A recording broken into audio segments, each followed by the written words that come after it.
ask you, I mean, we watch your replays and we hear your voice, and 50% of the reason why we get the chills is because of your call. So watching that, do you have that same reaction to hearing yourself?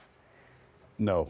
Really? No, because I've seen those, I think that I've become, I don't want to dismiss it, but I'm kind of numb to it, if that makes any sense. Repetition, and I'm very proud of those calls and a couple of others that have worked well.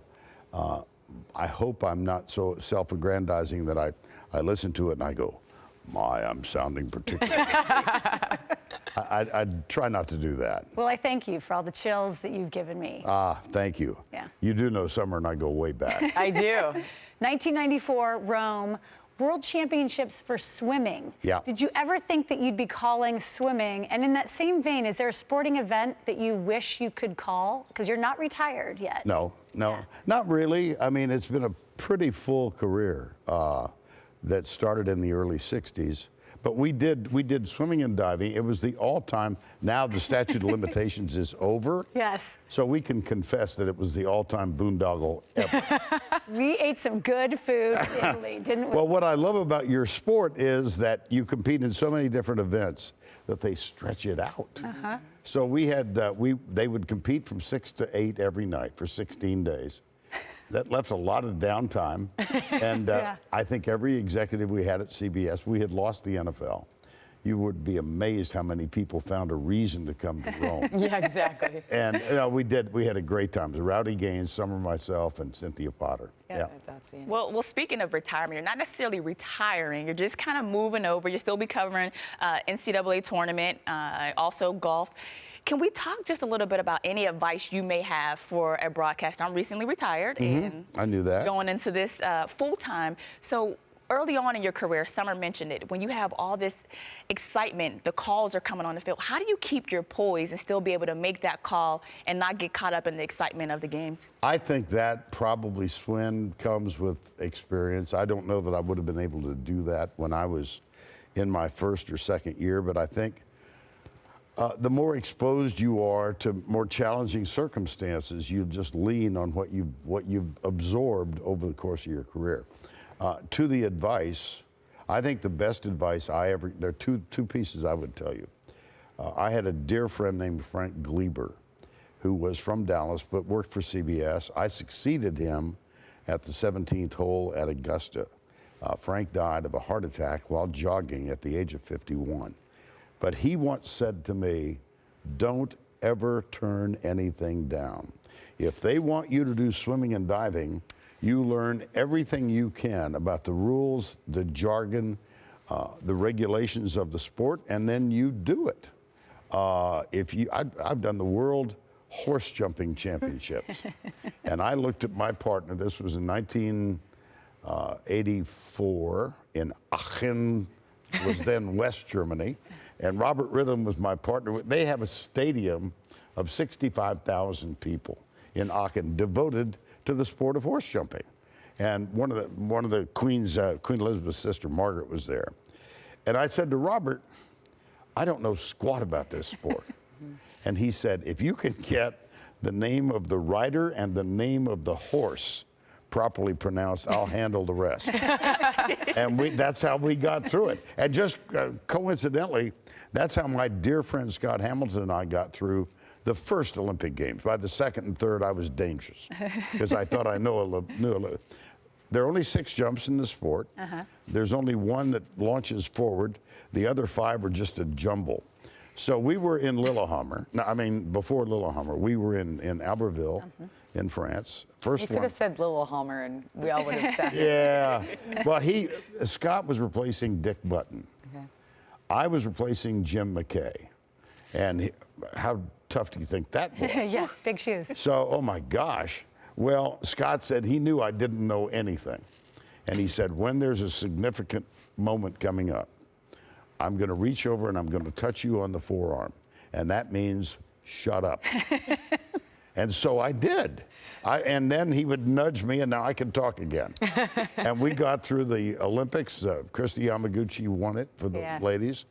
And we did 2 more, including Tanya and Nancy in '94. So Most people don't realize you've broadcast over 20 sports throughout your career.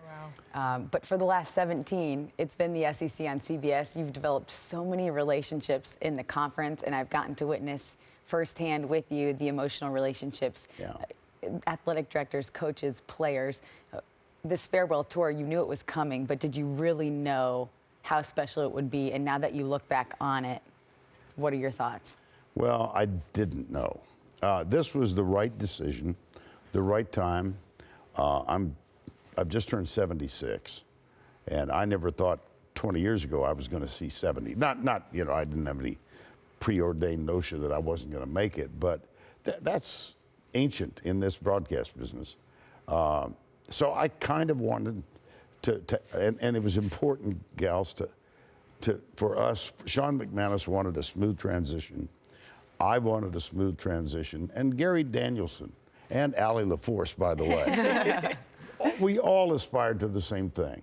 Whomever is going to take my spot, and it's a pretty prominent spot, and I know that.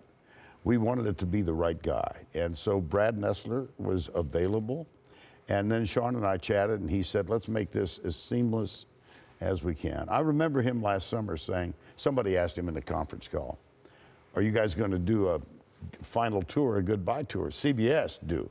And he said, no, we're just going to let things take a natural path.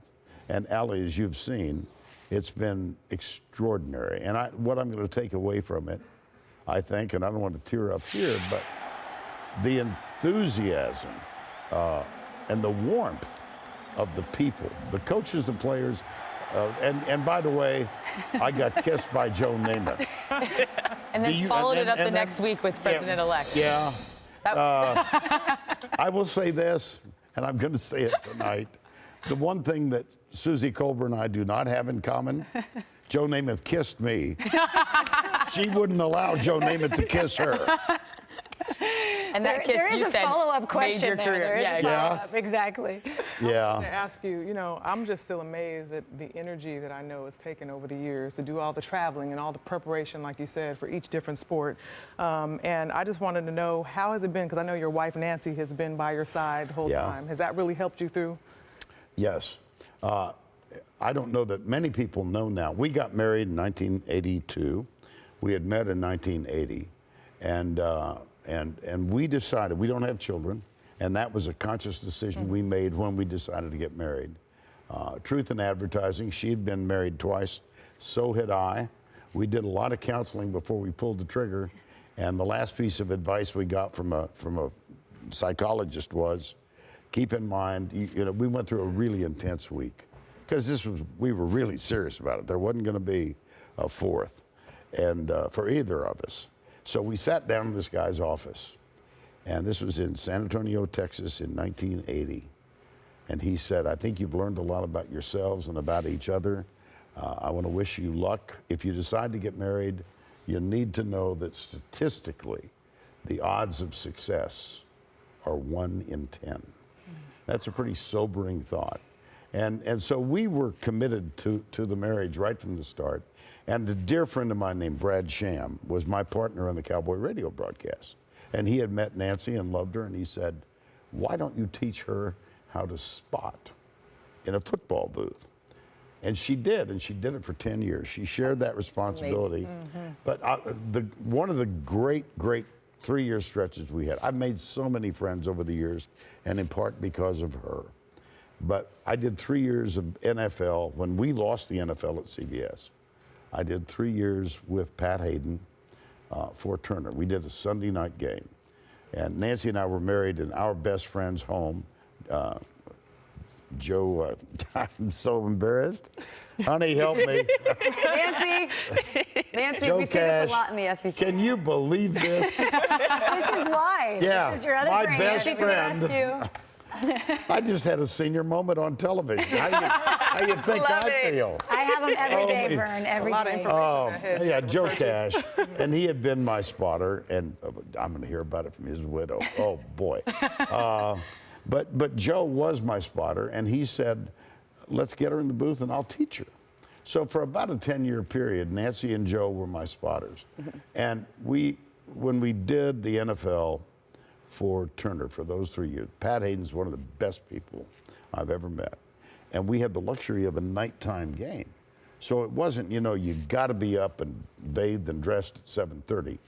We had the real luxury of going out on Saturday night, having a nice dinner, the four of us almost every week, and then sleeping in till 8:30 or 9 the next day, and then get up and absorb the football. And so she spotted during that entire period of time.